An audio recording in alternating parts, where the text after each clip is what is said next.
Hi, my name is Susan Rutledge, and this is my story.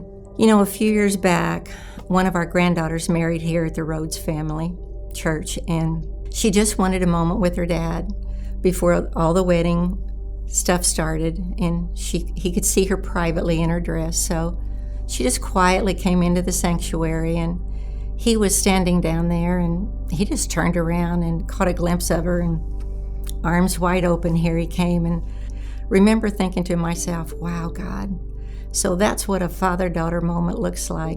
And God immediately spoke into my heart, I'm your father, and I have always been here. Because I had never in my lifetime experienced that. You see, my own father left before I was 3. When he was 78, I tracked him down just because I needed for that ghost from my past to have a face. And I had asked him during that visit, why? How could you just walk away and never look back? And he was pretty honest. He said, it wasn't you at all. He said, I didn't want to be a father. I didn't want to be anybody's father. His mother walked in on his dad and her best friend, and she went home and committed suicide, and he never, ever got over that or forgave him for that. And it influenced him for the rest of his life. That's kind of what unforgiveness does. And I had had so many wonderful, loving people brought into my life by God that his absence hadn't defined who I was at all. My mom, however, she wasn't quite so blessed. 3 bad marriages and 5 kids later, she had a lot of ugly in that heart. And what you carry in your heart comes out of your mouth, and she spewed a lot of fiery darts that just pierced mine. But at 93, as she lay on her deathbed and I was watching her struggle, and the Holy Spirit spoke into my heart and he said, tell her you love her and that you forgive her. Well, I thought I'd already taken care of that. But there's a difference when you run it around in your head and you speak it out of your mouth. And I said, Mom, this is our last conversation on this side.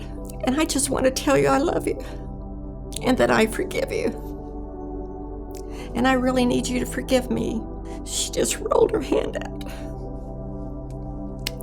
And I placed my hand in hers, and she squeezed it.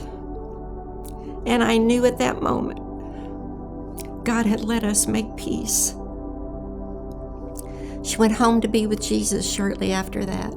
My father never forgave his father.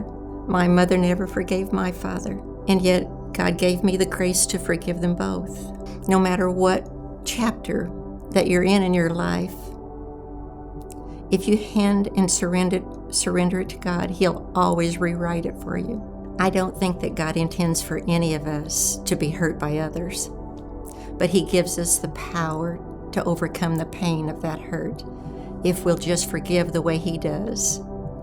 Complete forgiveness. So if there's someone in your life today, whether it's your parents or someone else in your life that you need to forgive, it'll set you free and give you freedom in your life that only comes from God's forgiveness.